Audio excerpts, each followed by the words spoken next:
kajian-kajian yang ada di lapangan, pendalaman yang ada di lapangan, kemudian juga dari hasil survei yang dilakukan oleh Kementerian Perhubungan, disampaikan bahwa yang tidak mudik 68%, yang tetap masih bersikeras mudik 24%, yang sudah mudik 7%. Artinya masih ada angka yang sangat besar, yaitu 24% tadi. Kemudian yang kedua, yang berkaitan dengan bansos. Dari sinilah kemudian saya ingin mengambil sebuah keputusan setelah larangan mudik bagi ASN, TNI Polri, dan pegawai BUMN sudah kita lakukan pada minggu yang lalu.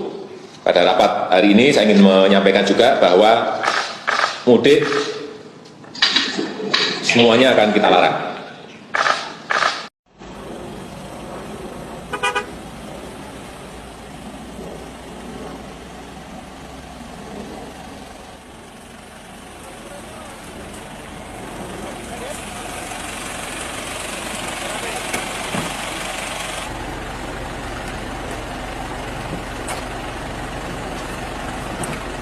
Turun.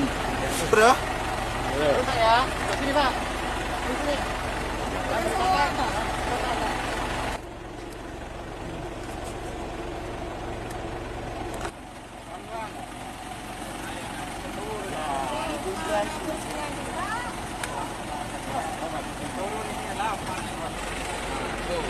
Itu darahnya sih, darahnya.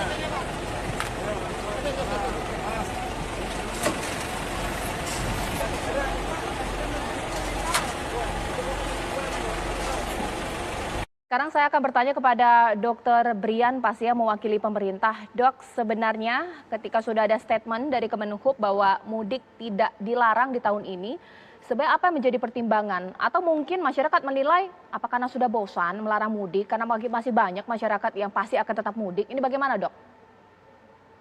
Iya, Mbak Caca. Jadi kondisi yang paling ideal kan sebetulnya memang sebaiknya orang itu tidak pergi kemana-mana ya. Selama kita masih dalam kondisi pandemi, mobilitas dibatasi, kemudian interaksi juga sedapat mungkin tidak secara langsung, tadi sudah disampaikan oleh Pak Mas Duki, dan banyak hal lainnya lah yang intinya adalah orang tidak banyak bergerak. Tetapi kita juga punya pengalaman kan di tahun yang lalu, rasa-rasanya saya juga berada di TV One waktu itu, bagaimana tahun yang lalu dengan ada pelarangan, kemudian orang berupaya segala macam cara begitu, bahkan dengan Bapak, Ibu, dan saudara-saudara sebangsa dan setanah air.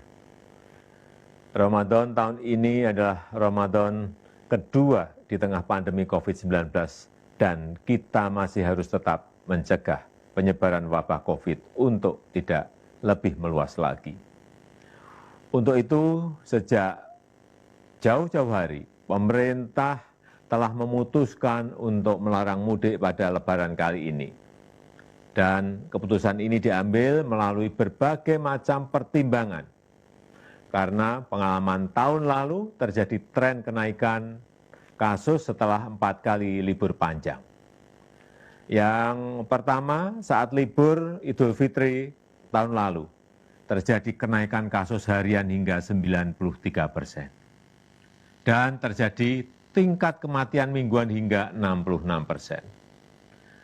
Kenaikan kasus COVID yang kedua terjadi saat libur panjang pada 20-23 Agustus 2020, di mana mengakibatkan terjadi kenaikan hingga 119% dan tingkat kematian mingguan meningkat hingga 57%.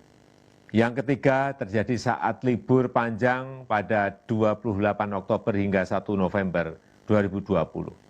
Yang menyebabkan terjadinya kenaikan kasus COVID hingga 95% dan kenaikan tingkat kematian mingguan mencapai